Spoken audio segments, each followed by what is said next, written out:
Welcome to a new season of the Collective Perspective podcast. As we dive into this season, we're focusing on the pivotal upcoming election. Widely considered as one of the most important of our lifetime. Join us on this journey as we navigate through diverse perspectives, Dissect key issues And explore the profound impact on our shared future. get ready for insightful discussions and thought-provoking insights. Welcome to the Collective Perspective Podcast, Season 3. Welcome back to the Collective Perspective Podcast. This is Jeff, and here we are again with another episode with my buddy Travis. What's up, everybody?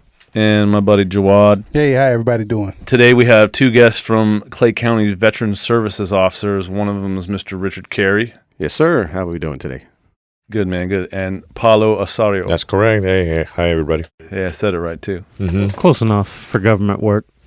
Gentlemen, we have you today because we are veterans and we want to get the word out on the street, a digital footprint, if you will. But also for the veterans out there that don't know, the V.S.O is there to help you. And I can tell you through personal testimony that these two gentlemen has helped me very much in my life, and my life changed because of their help. I thank you for your service. It's our pleasure.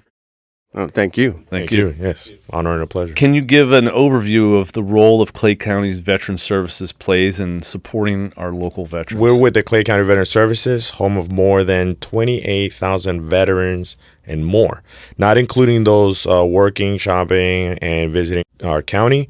The county is a small town's big passion. I'm Paulo Osorio, and you got Rich Carey, and we also have Desley West. She's our female counterpart.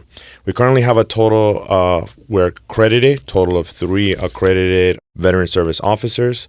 We work with the veterans, their families, to access veterans benefits that they may be eligible for, which includes disability compensation, VA pension, education, medical, and death benefits. What should veterans expect when they first approach your office for assistance? What we'd like to do is sit down and talk to them real quick, kind of get their backstory, where they're at in their life, what branch of service would you do, and what are you trying to accomplish today?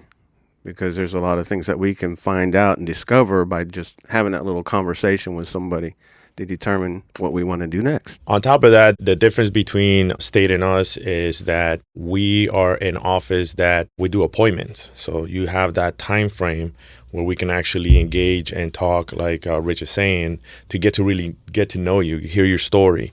Because by hearing your story, we can actually determine the path. Yeah, I call it SOAP: symptoms, observation, assessment, and prognosis. So, and all the records do that, and you'll see that in there. So by looking for all the assessments. That's still what I do today in nursing. As a corpsman, we were taught the SOAP note, and I worked with the flight ops. When we were in Spain, I did flight physicals, reenlistment physicals. I did all that stuff. And we did sick calls. The corpsmen were baby doc. We would go in there, we'd go and get our SOAP note, get our vital signs, do everything down, and then the doc would sign off on the plan and just basically sign his name to it if your note was good. Can you guys explain the difference between veteran pensions and disability compensation? The difference between compensation and pension, mainly compensation being that you suffered an injury or it was aggravated, presumptive through toxic or any of that stuff. And it's where you get compensated for the injuries that occurred while in service, while on active duty. So that's how you get compensated. For lack of better words, is like workman's compensation, right? Where pension is if you were part of a war era, like Vietnam or the Gulf War, that if you have no service-connected disabilities, that the VA created a way for you to receive monetary assistance. But there's a criteria that you have to meet in order to get pension, but you cannot have both. Yeah, right. And of course, pension really targets low income. So if you have a really low income, that's where that VA can step in and help them get to that mandated by Congress amount. So, but if you get disability compensation, you typically will get more than you can on pension. Can you tell us who qualifies for benefits, and how does your office assist in ensuring they get those benefits? Qualifying for benefits. Well, if you go look, there is an actual definition of veteran. And typically for benefits, it's 180 days. But each benefit is different. So like if you look at the compensation for today, it says you have to have at least 2 years. Or, and I always use this and or if but, because there's always those things and eligibility. You may be eligible, you can be eligible, but, and you kind of got to go through that process. But a lot of times, veteran, 180 days, or served in the military and completed their contracts obligation. And to add to that is DD 214, right? That's the golden ticket, is the DD 214, because we also have our National Guard and reservists that also have a very unique criteria that they have to meet. So not all reservists and all National Guards will get those benefits. Are you qualified if you're dishonorably discharged? You can be, and it depends. And there we go again, because there are some benefits that they can get. They may be able to get just medical, so it depends on what happened to them in service. So even if you've been discharged other than honorable, yes, you still have benefits out there. And so you definitely want to check with the V.S.O, because we can go back and check, because a lot of times when we send stuff to VA may make a determination and say, well, we'll give them this benefit here. So definitely talk to the V.S.O. So if you serve out, or when you go to re-enlist, you are technically discharged from the military honorably for 24 hours, and then you re-enlist for your second term or for your re-enlistment. Does that play a big part in it too? Because some people, they'll get out after, say, serving a tour and a half, basically. Yeah, because so what happens there, I was a career counselor in the Army, so I did this for 14 years. But what happens if you've re-enlisted, now you have a good period of service. So having that good period of service, you can use your time on that. So if you, let's say you're in the service, you re-enlisted, then you got yourself in trouble. You went to captain's mast for all you Navy guys. But what do they call it for the Army? we just call Article 15.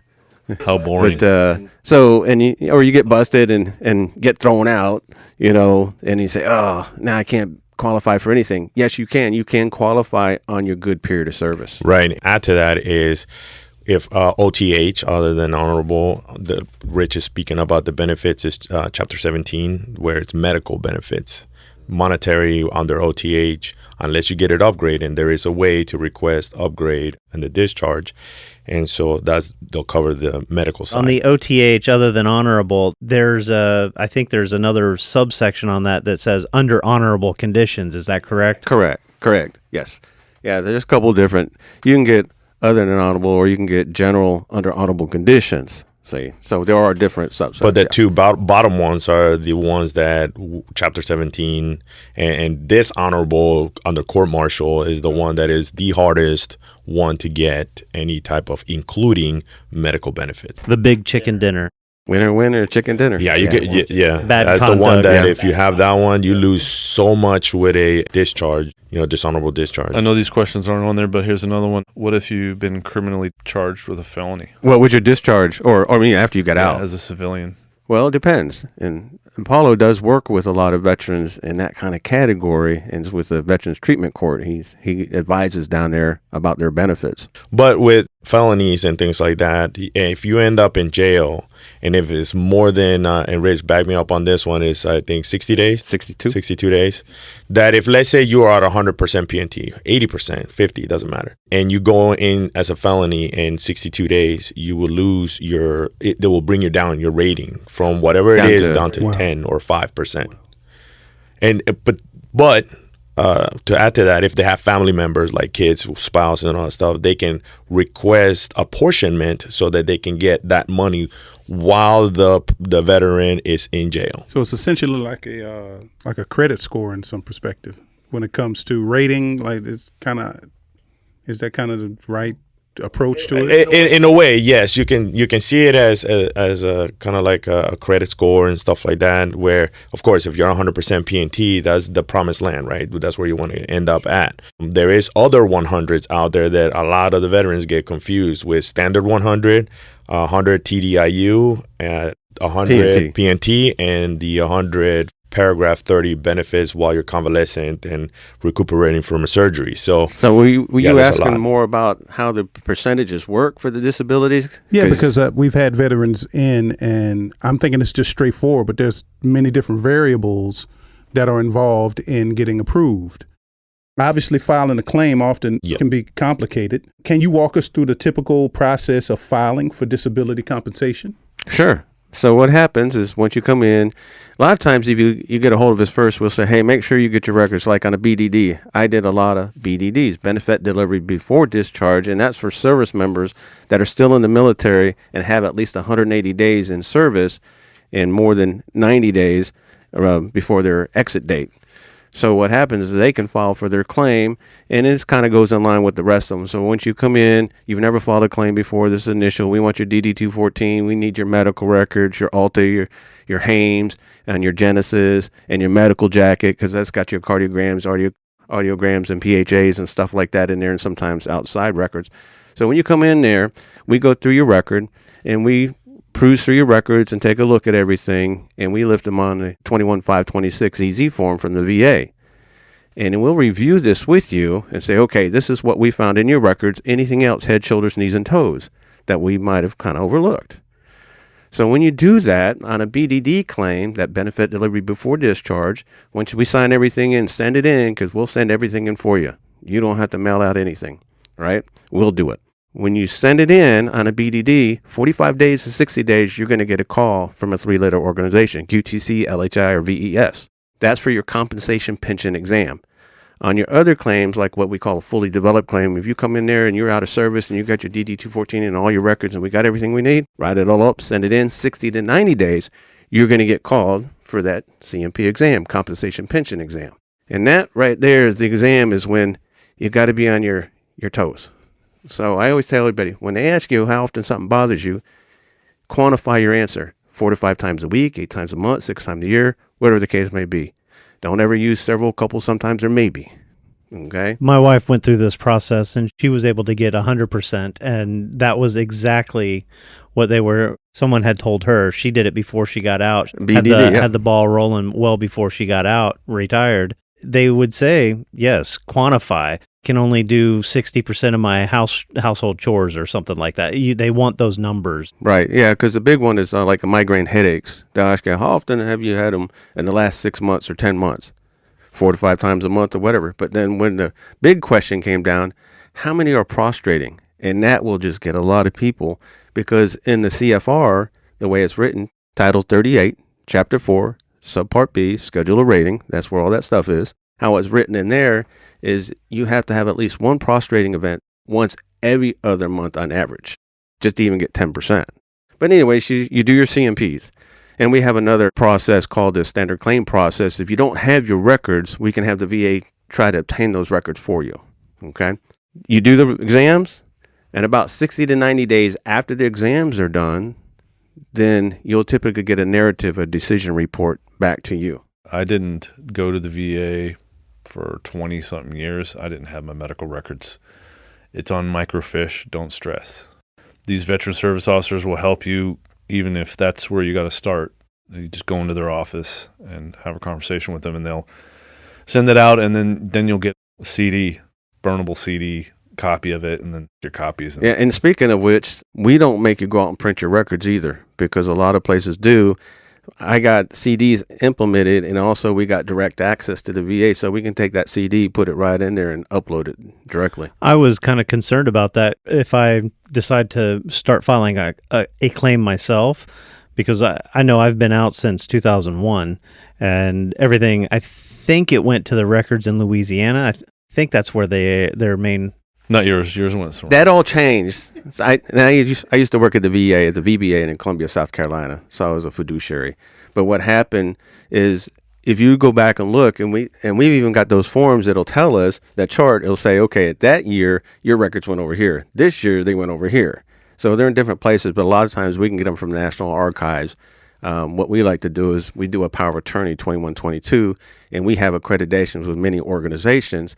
So what that means is we can go in there and look at your records in the VA, which is called the VBMS system, Veteran Benefit Management System, and we can see if your records are already there or not. So that's why you want to come and talk to somebody like us. What are some common hurdles veterans face, and how do we help them overcome these? One of the main ones is not knowing, being very prideful. They don't want to sit there and submit the claim. Oh, I don't want to take money from somebody else. I don't want to do this or that. And so, or they wait years, right, from coming, because the best chances to get service connected is direct service connection as soon as you come out or within a year of coming out of the military. The longer you wait, your time is your foe, right? Because then anything that happens, time has gone by. And if it's not chronic and persistent, the VA is going to ask, well, what happened? If you had that problem, why didn't you go to the doctor? Why didn't you complain about it? Show us that evidence that after the military you hurt your back in the military and it's in your record. Okay, great. But where is the chronic and persistent that after you left the military that you kept complaining about it? And so once we have that information, then we can submit the claim and help out the veterans. So that's one of the biggest hurdles is submit. The earlier, the better, closer to the time that you got out of the military. So what he was talking about, the chronic and persistent, is like, I got a case today, and I was showing him today. This guy was in 2005. He got out. He didn't file until 2017. From 2005 to 2017, there was no medical records. So the VA can look at that and say, well, that was not chronic nor persistent. How we know your job didn't cause that problem you're having today? And another problem with a lot of claims is you don't have a current diagnosis. So VA will come back a lot of times and say, denied, not clinically diagnosed. So I'm just blessed then, I guess. And a lot of people are good at doing their own claims, and you can do them on va.gov and apply for your own claim. No, I didn't do the claim myself. I went to Paulo, and it went pretty fast, actually. So what advice would you have for veterans who are filing a claim for the first time? Gather as much information about the initial injuries. Gather all the information about your doctors, because we're going to ask, for example, we're going to file 21, 41, 42, and 41, 42 alpha, which is requesting records from those private providers to send us those records so we can actually see what's going on, and the VA is going to want to see all those documents. So gathering the information is very important. And I'm wondering, did you already bring in all your records? You had them with you? I had them. Okay, because what happens is if you have all your records, you've been out to the doctors. Sometimes these doctors don't like sending them to the VA, but if you can go get those records, bring them. Because I tell you what, we can do a fully developed claim, and the claim process can go really quick that way. For my recent one, I went to Baptist, and they printed all of them. It was a big stack of stuff, and I went through every one of them and found out things that were okay. A lot of times, just bring the whole packet, because some people only take a page here and there, but there's a lot of other information on the other pages that you'll want. So bring them all to us so we can see them. Not only that, but at the same time, know that we are here to educate. That's our biggest thing, is that kind of like when we went over SOAP and, teaching the veteran how to look at the medical records and how to make those assessments, because the person that's mostly interested in your claim is you. So if you're smart about what's going on, then you can make those decisions. Oh, yeah, I still have that knee pain, and that knee pain is what I want to go after. But that one time that I hurt my back or my neck and is no longer a problem, then why pursue that? Or we can have that conversation and say, well, if it is current and a problem, well, then we'll submit the claim. And here's one thing that a lot of veterans miss. So you get service connected for something. And let's say you got a back problem. But now your knee's bothering you, and you didn't have no problems with your knee in the military. But the doctor, you look at the doctor and say, hey, doc, why is my knee killing me now? I never had this problem. Well, it's because of your back. So now we can get the doctor to write that up, and what we call a nexus. Now we can secondary connect that condition to your direct connected item. That's funny, because I just got shoe inserts, and the shoe inserts correcting my back. Oh, wow. Making my back a little worse. There's a time that it takes for you to adjust and make those changes correct. Yeah, it's just a muscle adjustment, and I'm okay now, but just trying to get used to the shoe and the insert, my back was killing me. So like a domino effect, basically. Yeah. From an it's mainly like the song. It goes, right? The head is connected to the shoulder bone is connected to the backbone, and you go so forth and so on. So if the neck created the problem in the back, for sure. Yeah. My question for you is, and this came up in a previous episode with James Burse, an Army veteran. I was telling him about my claim experience and how it's just kind of gone quick, and he said that's because you're on the new system. Is there any, I don't know if there's anything technically in writing saying that I'm in the new system and everybody else is in the old system? Or Well, I can what tell is it you, about today that is prior faster to- than before? Oh man, when was it there? Yeah, I remember when the BDD system started in the VA. All right. Prior to that, everything was written. Everything was medical jackets, handwritten, everything. And those would come in, and I actually did the triage on records for a while because I started as an intern at the VBA. And that was one of my jobs, to pull those records in. You got to catalog them, put them in the system. They get their own special number, and they get set in piles over here, and piles get moved around all the time. Okay? So yes, it did take a long time. When I retired in 2006, it took my claim 18 months from start to finish after I left the military. Now you can get those done a lot quicker, and the reason why is they digitized everything. Yeah, they've digitized everything. And So it is a new system. It's no longer prehistoric. That's right, and also you can track what's going on. Previously, and I brought this up to some members of Congress and got asked about some of this stuff. Some of these records would get stuck over there, and they sit there, and they wouldn't move. They go, "Hey, what are these records over here? Oh, we found some records over here. We didn't, they've been here forever." And then finally, but now that doesn't happen because that's all digitized. The VA is constantly updating their app.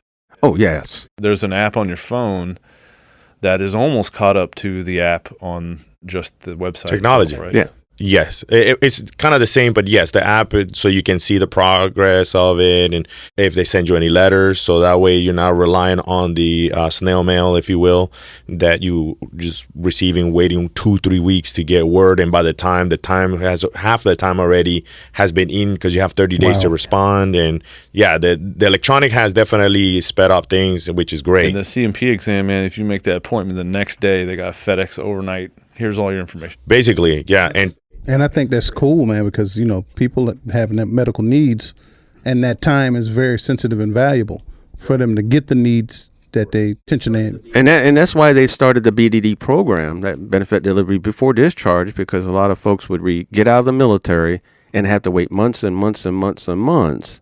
And if you can take advantage of that BDD, the goal of that BDD program by the VA is to have your claim done within the month that you get out. I don't want to give this certain president props, but there's a certain president that will love props for knowing that he's the one that stated that if you cannot get medical treatment within, 2 months, you're allowed to go to a civilian doctor and the military pays. Okay, so can I talk about that real quick? Of course, yeah. Okay, so this is one thing that we like to educate the veterans when they come in, because they'll say the VA said this and the VA said that. Okay, what part of the VA? So now let me paint a picture here. You got the big VA. They do all the policies and things like that, right? Then you've got the VBA, which is the Veteran Benefit Administration. That's where your compensation, your pension, your education, home loan, all that kind of things come from there. Then you had the VHA, which is your health care. And that's all they're there for. They take care of your health. That's all they do. And then you got the NCA, which is the National Cemetery Administration. Now, a lot of people think the PACT Act, when it came out, was about presumptive items. No, its primary focus was to get veterans into the VA healthcare system, because we would get veterans in, and they go over to enroll, and they say, well, you're not service connected for anything, and you make too much money. You cannot come in now. You also got to understand that the doctors are doctors, right? And so they know doctors, and they say, yes, you have this problem, but they're not the benefit side. So, and we don't talk to each other. Like, I don't see the doctors for medical records from the VA. I can see yours from the military, but I don't see your current VA records. So they don't see our benefit side, and they really don't care about the rules and regulations. They're just letting the veteran know that they have this issue and it could be claimable. So, the VA doctor told me that I have this. Yeah. And you can be What's cool about too is that once you reach a certain percentage, your health care is free for the rest of your life. Yep, 50%. Any co-pays, nothing like that. And for those that have insurance from the outside, so like for my family to have insurance, I have to have insurance. The great thing about that is the VA will file the claim with my insurance company, and then they'll take the money that the insurance company sends them, which isn't much, but it goes towards veterans that need that money, right? Well, and I'm glad you brought that up, because a lot of people think, well, if I go in the VA healthcare system I got to get rid of my private. No, you don't. Actually, you can Oh, use I it in fired mine. conjunction. You use I them fired together. mine. Because what I do, because I got a couple. I'm retired, so I got TRICARE, and I use them both. And whatever works best for me at the time. And oh, by the way, if you're in the VA healthcare system, please do that. And that's one of our biggest problems. We got to get veterans to enroll for many different reasons. But do that because you can use these benefits. But if you have an emergency, you can go to any emergency room up to 3 visits a year without no cost. I do have a question about that. My wife is, like I said, she's 100% VA disabled. I was just going to tell you, you're qualified for TRICARE. No, we have TRICARE for life or retire. Or TRICARE Prime. Retiree Standard. Prime, yes. Prime. And we have a primary care physician. How does that work? She's more than 50%, and we still pay. She still pays a deductible when she's getting a procedure or doing something. Well, How do you go about right. getting that okay, benefit? so what you do is if you're using TRICARE or any other insurance out there and you got your VA, right? A lot of times if you want the VA to take that over, go see your VA primary care doc and your PAC team, right? Get that diagnosed and everything there, and then they'll do those connections. Now, sometimes if they can't do it in-house, they'll do the Community Care Act, where they can send you out in town, okay? But a lot of times I use this to my advantage because I know if I can go to the VA, I get this quicker here, but then I don't want to change my doc because I really love my doc over here. I'll use my TRICARE, and I pay my copay of $35. Yeah, it's very inexpensive. And but, especially on medicines, too, you really got to look at that one. right. Yeah, but for example, the emergency room with TRICARE, you have that copay. But with VA, and that's that tricky part right there, because when you go to the emergency room, you have to let them know to charge it against VA. You have 7 days to do it. 3. I'm sorry. Three. My bad. 3 72 hours. 72 hours, correct. You have to report it. Mostly though, if we need an ER visit, we go on base. Yeah, but if you need an ER visit, just go. And when you get there, you tell them you're a veteran and you're using VA. Right, I didn't but think that's about the that. thing. Sometimes I don't know how close you live to the base, but I don't like going all the way to the base for me, right? For family, I get because, right, the family, it's, you don't have to pay if you're prime and whatnot. But for me, I don't have to go all the way to the base when I got an emergency room right here, right next to us, and all I have to do is report it prior to. Now, You don't even have to do that anymore. You just go now. You get 3 visits a year now. With the VA, okay. Yeah. Okay, that's new because the last time I went to one, they definitely said all you have to do is report it within 72 hours. And the one that you definitely cannot make the mistake on is community care with the VA. You have to get it approved first. Roger that. Get it approved first before you go to community and you care. always want to check in because things do change. There are a lot of changes in the system. And again, back to the PACT Act, the big reason for the PACT Act was a lot of veterans, if you think you've been exposed to things, you've been overseas or you've been CONUS and you think you've been exposed to things, go over and enroll in VA healthcare, try to get enrolled. Now, by the way, I don't know we've said this, but VA healthcare is for the veteran, not the family. So I get that question a lot. But there are some programs for the family when we call Champ VA. I think it's pretty cool because just interviewing other veterans voice their grievances, but I'm listening to you guys and I'm seeing where you are proactively making the adjustment to accommodate the veterans much more effectively. The thing I see, which is the gray area, is just the knowledge. Yes. They just lack the knowledge of No, 100%, because a lot of them, the information's out there, including myself. Rich did my claim when I came out of the I did his BDD while he was still in Navy. Right. And so when I got out and I got my percentage, I knew some of the information. With the VA, okay. Tell you what, though, now as a veteran service officer, I know more. And the funny part is that the information's out there, but it's kind of like they say, it's so much information you get overloaded. that you get overwhelmed and you don't know what to look for unless it's affecting you currently. And then you have to take that time to va.gov, and that's not the where to go. That's just the entry point, because CFR 38 is where you really, that's the law right there. So, but at least with va.gov, it gives you that search engine that you can actually look into it and stuff like that. And then the va.gov points you to the actual CFR that applies to it. Knowledge is power. I mean, I'm sitting here and they paint it in a certain light. And then you sit with the guys who actually are behind the desk, helping the guys. It sheds light on the fact that you guys are actually trying to do everything you can to make sure that they get everything they deserve. Yes. Well, yeah, I know what it feels like when I left the military. When I retired in 2006, we didn't have a lot of programs. They were just like, yep, there you go do it. Go figure it out on your own. I wanted to add that there are some wolves out there. Oh, yes, you're correct. Sharks. You guys want to talk about sharks, wolves? So these companies, they pose themselves as ombudsman. An ombudsman is basically a spouse of a military member that is doing military service for military people, right? And those people are like, we're ombudsman. They'll go out and they'll help you find your medical records and file the claim and everything, but they want a cut. Yeah, as a matter of fact, they can't file your claim for you because they're not accredited. Right. What they do is they say, give us all the information, we give it back to you, now you send it in.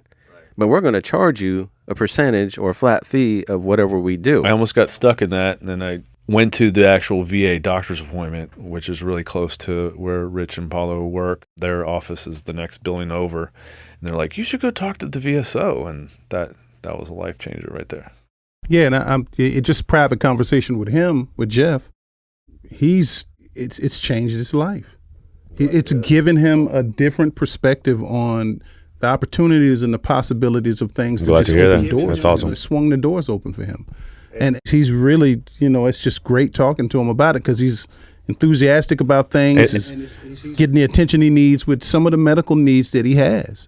And it's changed his life. It truly has changed his life. Oh, no. And that's the fuel to the fire, right? Because we're in and out and dealing with different scenarios and whatnot, but it's the victories, right? The victories is the fuel to the fire. We definitely have a few battles that we've lost, and we continue to fight the good fight and look for ways to get the percentages, the service connections, not only for the veterans, but for the surviving spouses. That's very important. That's a huge one. Awesome. Right. And I just, again, thank you. Because I love him, and he's a dear friend of mine, and it's just been a blessing to see the process for him. That's a huge one. Appreciate right it.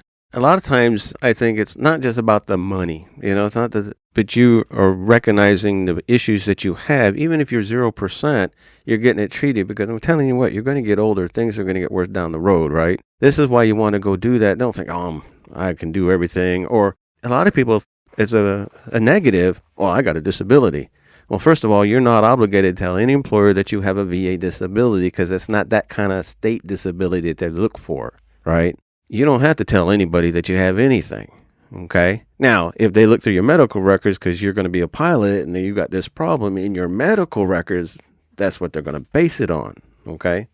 So, yeah, go out there, get help. I'm telling you, we've got people that we get phone calls. They're in a nursing home, something happened, and they're trying to get VA health care and help. VA can't go in and step in because they've not enrolled in VA health care, or if they've not maintained active status with them and going at least once a year to be seen. But if they had been, now VA can step in. And there's a lot of other programs, especially for our elderly veterans out there now. I think it's pretty cool, man. You listen to boxing commentators, right? They've never boxed. They don't understand the inner workings of what it takes to be a boxer. Right. And I think it's pretty cool that you guys are on the front line. You served, and it's personal. Yes. Because you all served, and you understand the plight of the individual that is in medical need. Yes. And I think that's incredible. I think it's that they hire these amazing men that have served in our country that can understand the other side of the table. Like they served and they continue to serve. Exactly. You're Correct. unsung heroes, man. I appreciate that. But that's why we do it. We enjoy it. We like helping others. That's the whole idea of this podcast right now, is just to get that word out there to help others. That's all we want out of it. That's the only agenda that we have out of this entire podcast, as a matter of fact, is just helping you. And changing lives, man. That's incredible, man. You guys are changing lives. Yeah, that's the biggest thing. From personal testimony, I prayed and prayed and prayed because I knew I possibly had sleep apnea. I didn't know the severity of it or anything like that. To try to get an appointment as a civilian for sleep apnea is almost nearly impossible. So I go into a place, go into the VA where it's just on a folklore level saying that it's impossible when it's not. It's not, yeah. And it is possible with the right help. Right. No, I mean, and don't get me wrong. There is timelines that you have to meet, and there is time frames that you have to overcome. But the help is there. The help, the benefits, the help, and the people that work really good. But there is those sour apples within the system that make it really hard to get the help that you deserve. But that's and then years ago, we get a lot of older veterans that come in. They were served in the 70s and stuff, and they didn't talk about any of this stuff. Well, this is true because the system was different then, and especially on the disability, especially if you're a military retiree, right?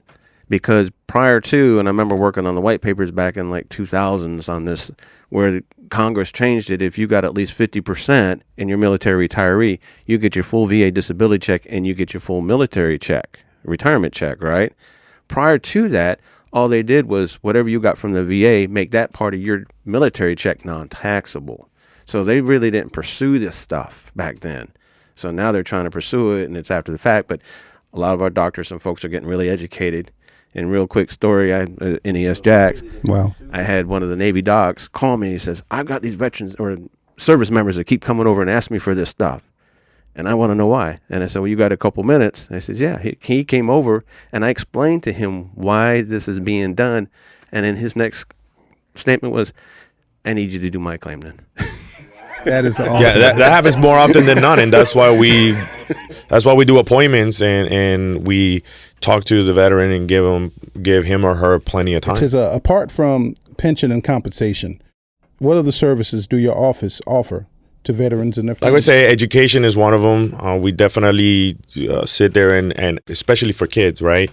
100% veterans, PNT, or even if you're not 100%, but you are considered PNT and you get awarded Chapter 35, that's one of the benefits that we help out with.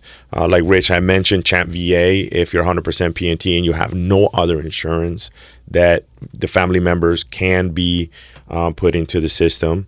We definitely have aid in attendance. When we get to that age where we can no longer feed ourselves, dress ourselves, and whatnot, that our significant others can apply for this aid in attendance so they can hire somebody to help them with or those even daily be activities. paid themselves, Right, right? through Or even correct. Caregiver. It doesn't, yeah, Caregiver. Your wife could be your caregiver, and the VA will pay for her. Which is to great take care because of you it. have aid in attendance with the VBA, and then you have the caregiver program or direct care of the veteran through the VHA. So there's two different pots of money. Remember these two And different then you departments. were asking about benefits, and I don't know where you're going to go next.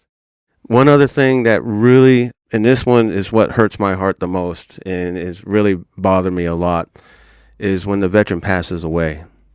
The family comes in, and they're expecting the VA disability. If they're retired, they get the retirement and all this other stuff. And I've been the first one to tell them, I'm sorry, you don't get any of that. Nothing. That all passes with the veteran. And that one really hurts. That does hurt. So what happened is here in Clay County, we got together with a bunch of doctors, the hospital, Department of Health, and county officials, and we had a couple meetings to talk about this and what can we do. So we came up with a service connection card, and we want all the veterans to get a card, give them to your spouses, put them in your wallet, put on there what you're service connected for. And the reason is, and on the front of the card, by the way, it says, please present to the attending physician and the funeral director. Because the reason is if you die of a service connection disability or a contributing factor now the family can get dependency indemnification compensation, which is $1,612 a month, but I think it just went up because we just had the COLA upraise, right? So they can get that for the rest of their lives. I just had a veteran die, young veteran, married, 2 kids. I was just able, because we knew what was going on, we said, please get this on the death certificate. So now the surviving spouse is going to get paid. Now, I thought that was kept collecting the benefit, or one of the benefits. I don't recall which one it was, unless you got remarried. That's DIC. Now you can don't confuse this with the military retiree spousal benefit program. Okay, that's completely different. That's Two a different kind of parts, insurance yeah. from DOD. Right. two different pots of money, right? DOD, then you got VA. Okay. So, but that's definitely thing is to make sure that is there. For example, veteran has a heart attack, but was service connected for high blood pressure. If they put that as a contributor to the heart attack, then DIC is awarded to the spouse and children if they qualify. Yeah. How are you? You getting come this in. To, you have. How's he gonna give me one? See To our us? office, we have it. We pass them out. Actually, I think I got them out in the truck. I keep mine in here and mine the other ones in the computer bag. See, here it is right here. I keep that on me. Okay. Because that way my spouse, I never told my spouse what this is, and this is what you got to do with this card. There we go. So, but Awesome. you definitely got to do that, because if you don't, then the surviving spouse is not getting anything.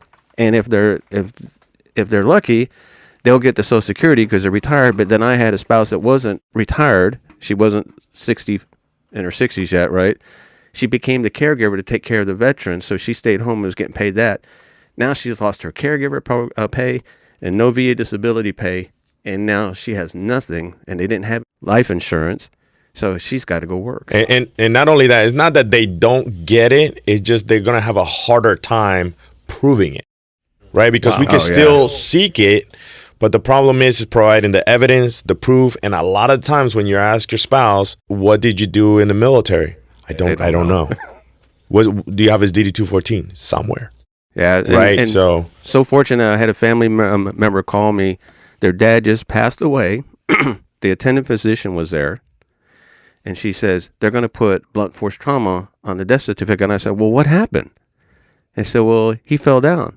I said, why'd he fall down? He said, well, he passed out. And I said, hold on. I know this veteran. I looked up real quick. I said, make sure you tell them that he had diabetes and hypertension, right, as a contributing factor. Get that on there. So when you go to the funeral director, matter of fact, the funeral director is the one that initiates the death certificate to get it done. Okay. That's why we put that on there. But because that was done, the family got a DIC. Otherwise, blunt force trauma. What is DIC? Dependency, identification, compensation. Okay. Thank you. Sorry, Yeah. throwing them out too quick. I couldn't keep up on that one. I am Navy. You know, you Army guys. Yeah, which is just a fancy word to say, surviving spouse or kids. In the military, benefits. Jawad, it's all about acronyms. Hoorah. Yes. And even after the military. Let me throw this out real quick. We talked about the sharks and everything, and surprisingly, we get people come in and ask, how much do we pay you? Right. We get paid by the county, Right. so you don't owe us anything. Nothing. A smile. This is and a free thank you, service right, by the yeah. county. Roger by the that. way. Just seeing your smile and a thank you, it's really good. But to add to the whole DIC and everything and the death certificates and whatnot, well, what do I do if I didn't get that? Yeah. There is protocols. That's when you come and talk to us. There's protocols. You can get it amended. You can get a letter from a doctor, the presiding doctor or the actual physician that was seeing the veteran, and you can have them write a letter so that we can submit it to the So VA. hopefully we can get it. So Hopefully. It's not a guarantee. Nothing that we do is a guarantee. We're just advocating on the veterans' behalf, and we're just giving you the best course of action. I did have another question. Clay County has has Veteran Services offices. Is this common throughout other counties in Florida, or? I was just thinking the yes. same thing. So I mean, everywhere in the country. no, not always. Not country, but definitely in Florida. in the state of Florida, you do have the County Veteran Service Officers, and we belong to County Veteran Service Officers Association, and we go to training at least once a year, but we tend to go twice a year.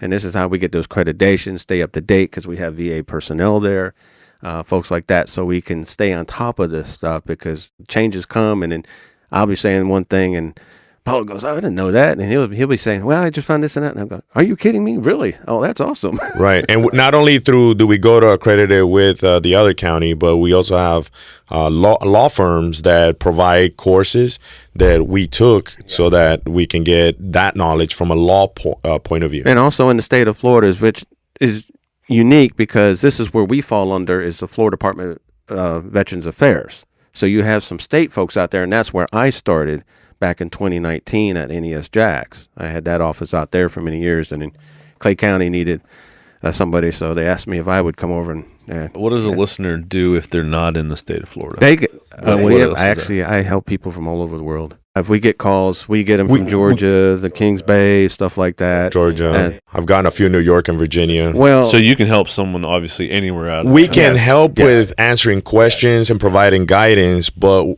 you have to sign with us a power of attorney that allows us to advocate on the veteran's behalf. So if they're out of state and they can't come to the office, we have to see that interaction with the veteran to make sure that we can give them the proper guidance.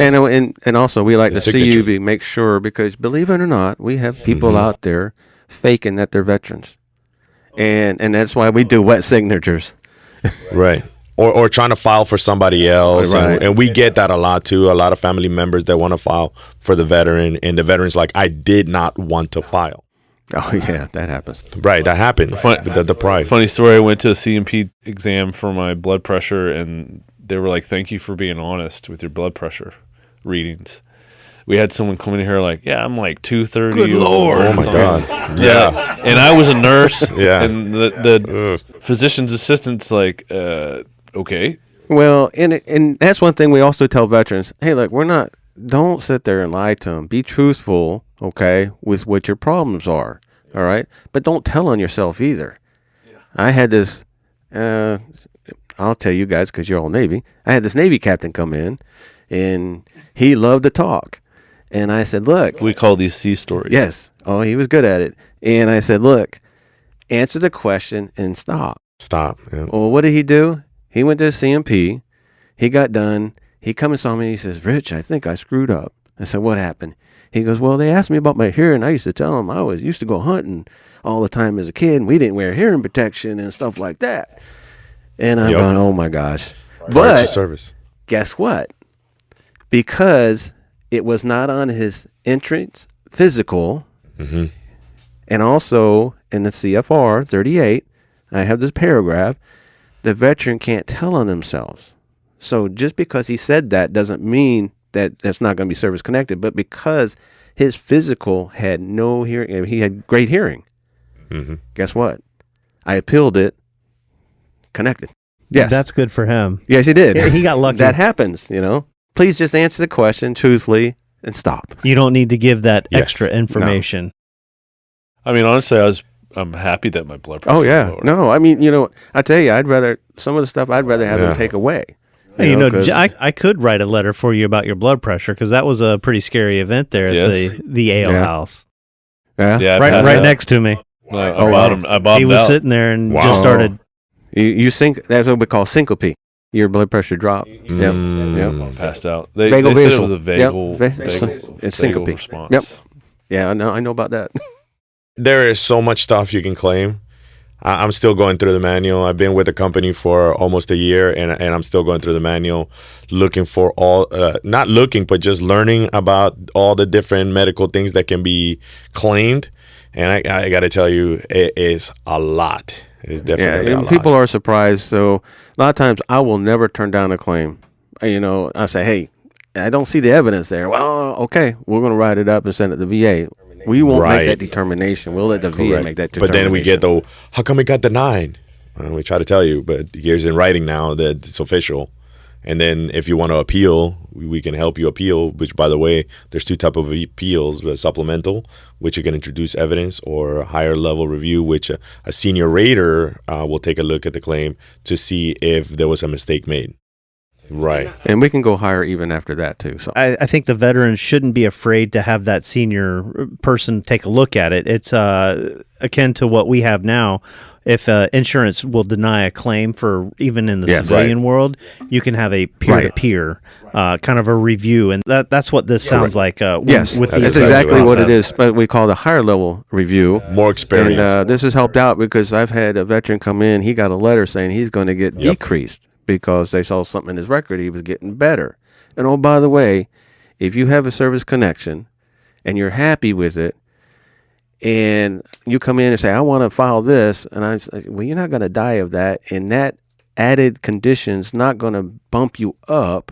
Hold on to it. Keep on going to the doctor, because if you keep your claim where it is, VA does have an obligation. They can go and look at it every 5 years, but they're so overwhelmed. They just did over 2 million claims recently. So they're overwhelmed, so they don't have the time to really go back and look at all these records every 5 years. So most of the time, it won't go anywhere. And then there's protected categories, too, and we can go on. They actually have to send the veteran Yes. a letter stating that they're going to do it before they actually. Correct. So what happens, though, if you file a claim at any time, that opens your claim. Even if you're 100% permanent total, I had a guy do this, and I'm like, no. He had filed his claim. They saw something got better, and now he's 90%. Well, I was protected. No, once you open your claim, they can go back and look at everything. Here's where that doesn't happen because I've done my research for sleep apnea. So I went in to have my follow-up first exam with the sleep apnea, and they said, you no longer have sleep apnea. Pick a day. If I don't use my CPAP machine, I have apnea. Yeah. And so they can't take that rating away from me just because I no longer have apnea because of the machine. No, they have to have medical evidence, and they've got to show so that. if they take the machine away, then Right. I have apnea again. It's Yeah. it's not a cured thing. And that's why they're talking about changing that one come April, and I don't believe anything until it actually happens. And I know it's been on the books, but they're actually looking at making sleep apnea a 0 instead of 50. If you have a device, you get 50%. Unless you're using a mouth guard, that's 30%. But if you don't have a device and they just name you have sleep apnea and you got silence and stuff like that, that's 0%. Well, with the new change, if it goes in effect, what'll happen is if you open your claim and they got the new change in effect and you open a claim, they're going to take that 50% down to 0. You still service connected for it, by the way, but you're not at that 50% level. So you got to be careful at times filing claims. So please ask us, because we'll advise you and say, hey, you got to be careful here. This is what's going on. Especially our 90s percentile, we always ask, is the squeeze worth the juice, right? Because if you're opening that claim and we can see, especially with PTSD, if we see or we talk to the veteran and they tell us, oh no, my PTSD is don't open the claim. You know what I mean? Leave it alone. Because they will come, and that's the number Wait, one. Would you say your PTSD what? It's gotten better, right? Because his mental health can, through therapy and whatnot, could get better. And they look at PTSD getting better over time. Right. Yeah. So you do got to be careful. We'll advise you and say, okay, you got to look at this. Matter of fact, we got a 100%er, and he wants to file for especially monthly compensation, which is above and beyond something on his VA claim. He'll get a 0 for it, but he'll get another $132.74 a month. But we're looking at going, dude, you're 100% permanent total. If you say the wrong word, you can get decreased. I did it. It happened to me. I'm in the business. I forgot. Okay? I went in. I'm at 90%. I went in, and they were looking at my stuff from the Gulf War, and they finally diagnosed me 12 years after service. They finally figured it out. She goes, hey, by the way, how's your shoulder doing today? I said, it's doing okay. And moved on. Oh, I got a letter. I got reduced from 30% to 10% That's dirty. because I said I'm okay. What you say, So what that's you why say you to an gotta be examiner, I that's think you how it can is. say that, but you have to have that qualifier. Today, it's okay. Yeah, but no, Right. no, It matters what you say, and they're looking at you. The examiners are looking at you. The golden rule is the moment you get out of your car to the moment that you go back in your car.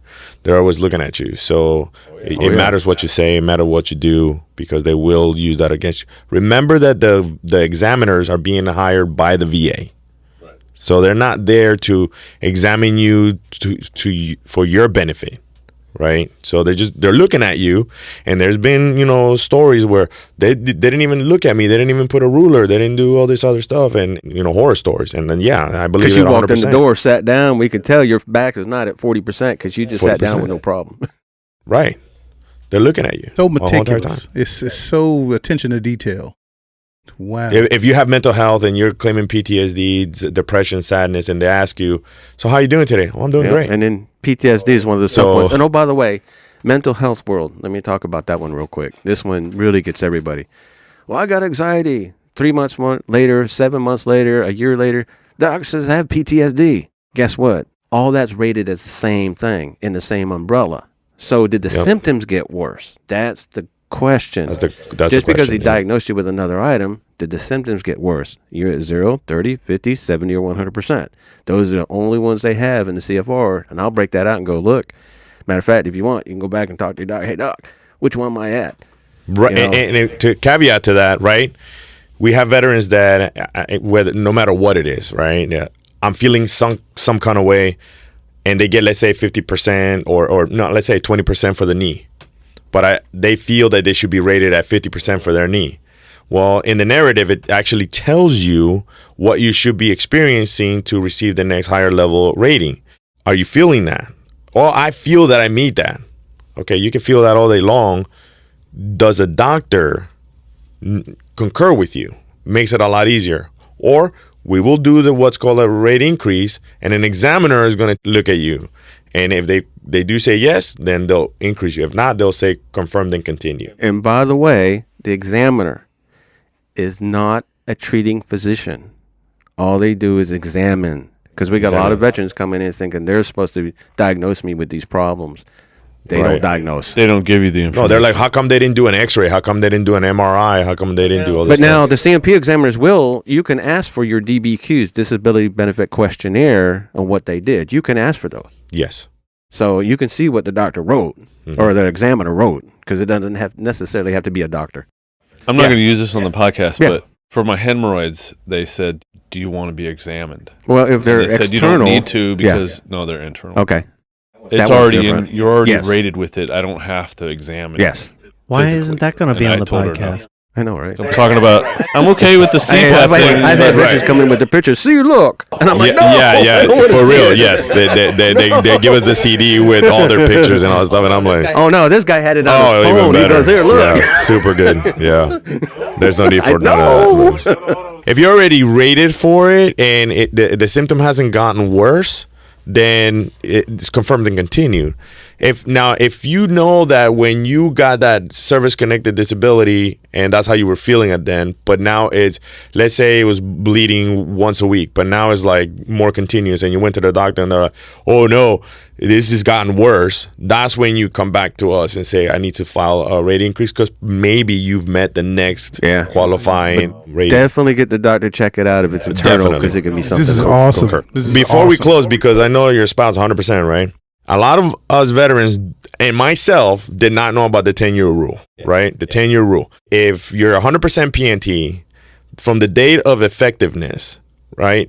If you die within 10 years, your death must be service-connected. After 10 years, no matter what you die of, your spouse is going to get DIC. Dependency and vacation compensation. However, there is a caveat to that. So if they get out of service and they die within the first 5 years, it's going to get covered. So if there's ever questions, ask us. And then there's That's right. And then there's a 1-year rule too that is if you die after 1 year of service, then they get DIC and whatnot. But what if your spouse fakes her death? So no. So after Yeah. 10 years, we get Yes. the spouses get the DIC. So you mean I should keep that life insurance policy? Oh yes, Right, And right, and tell your spouse you got to keep me alive until this date. until this day for sure. Yeah, That's your job. Otherwise, you're not getting paid. You're not getting anything. But yeah, a lot of veterans come to find out they don't know that.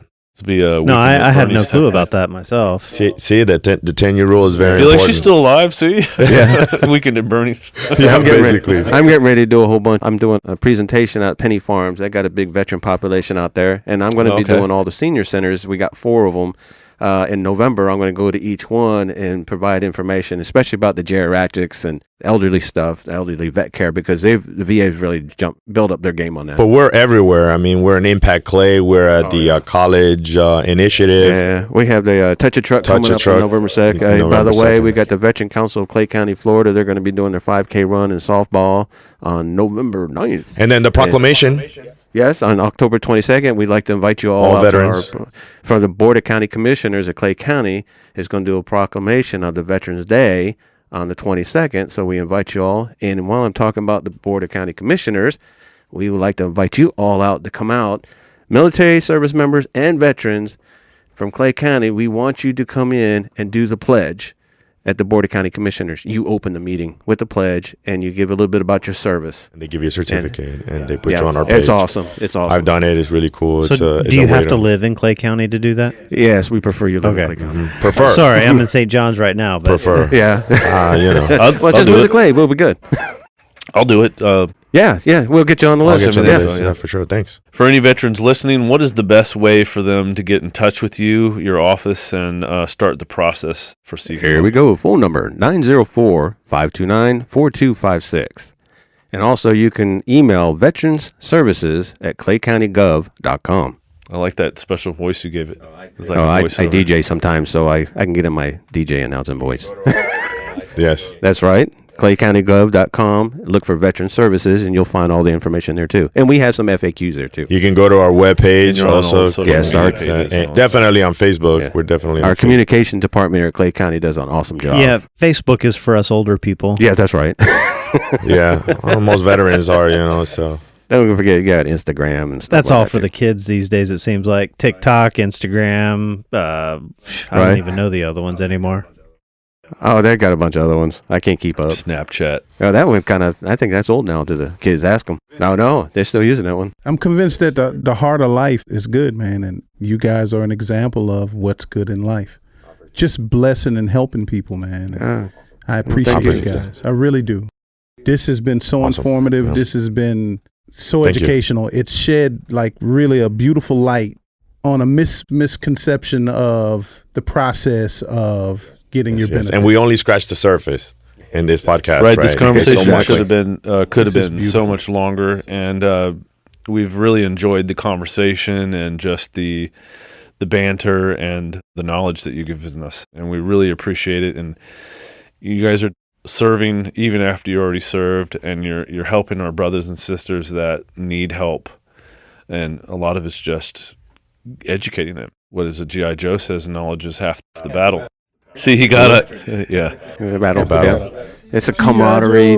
No, but core, right. yeah, So and we're all veterans. And if any of your listeners have any questions that they ask you, let us know. We can come back, answer those to more precise type questions and stuff like We that. do We love certain to topics, provide yeah. information. It's great because we had some listeners, friends of mine that live in other states, and they heard the Operation yes. Barnabas Awesome. podcast, and they're like, Yes. "Can we get one of Yeah, those well. here?"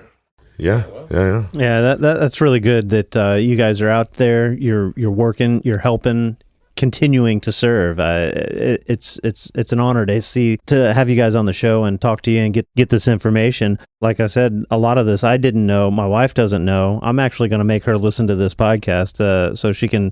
Oh yeah, I know what they're talking about, and I should do that, or maybe I will get in touch with. Do somebody. that with everybody you know. All you veterans out there that are listening to this, spread the word. Spread the word about these gentlemen, and seek for the information locally if that's what you need. But these gentlemen could be the gateway to you ensuring a better future for yourself. Yeah, and we definitely are not just Clay County. We handle Duval, and we also St. John's, or anybody really that has any questions. But if they can make it into, we had one veteran come all the way from Orlando because they heard about us and the fact that we take the time to listen and actually file the claims and whatnot. I had a Navy commander drive from Atlanta, Georgia, come and see me, do her claim, and she drove back the same day. Yeah, It's crazy to think that this isn't in every city. No, and across yeah, the because country. every Right. state's different. Every state is In some different. states, they really don't want to help you because I get that, and I won't name the state up there, but I get that all the time. They didn't do anything for us. They just don't want to do anything, and they come down and see us. James I mentioned get that the even same the VA story. hospital was that way too. Like Yeah. it's almost like a clique. Like if you're a certain, he would say that if you're Hispanic, you better go to Miami. If you're this, you better go here. So on and so Yeah, forth. well, but Yeah. I'll tell you, the VA healthcare system has really improved a lot since when I started back in 2006 till now. Big difference, and I hear that from a lot of older veterans that have been in the system before and now go and said, "Oh my gosh, this is a lot different." Well, it was kind of funny because my wife was putting in her VA claim while she was working at the VA in Gainesville. yeah, see, exactly. My dad used to complain for years. He's a Vietnam veteran. He's been Oh, yeah. 100% for many years. And he's like, the VA is just the worst place to go to in the Yeah. world. And then I start going, I'm like, there's nothing wrong with this Right. at all. This is great. and a lot of people don't know, especially in the Jacksonville area, that they opened up the north side. On the Huron Park. It's a nice Parkway. facility, Park. too. Oh, it man. is very nice. My wife has Beautiful been to facility. that one. Yeah, Yeah, it's like the Right. one in Gainesville, the new clinic down there too. And by the the one way, in St. John's or St. Augustine is pretty decent too. Saying they Right. just, yeah. Right. Matter of fact, if they can't get you in here, go ahead and drive down to Gainesville, get it done, because they normally can get you in the next day or two. But Right. a lot of people say, "Oh, well, they don't have an appointment for a month." Well, ask, "Hey, can you get me in Gainesville?" Yeah, we can do that, and we can get you right away. And if you're 30% or more service connected, they'll do a travel voucher. Yeah. So as long as That you have is an a appointment nice little bonus check too, especially going all the way to Gainesville. That's Yes. right. I had a CMP exam. They paid me $3 because it was only down the street. Well, yeah. Hey, Like, hey, man, it's $3. There's 1 gallon of fuel. There you go. If that, so. Good. Yeah. Well, again, thank you, gentlemen. Thank you for your time. Thank you for what you do. Definitely a blessing. Everybody, thanks for listening. Spread the word. Well, and I appreciate this opportunity Yes. to get out here and spread the word. That's Thank you awesome. guys for doing Yeah. this and spreading the word to veterans, and that's amazing. So I appreciate it. Yeah. And for having us Thank here. you. Thank you. Peace out, everybody.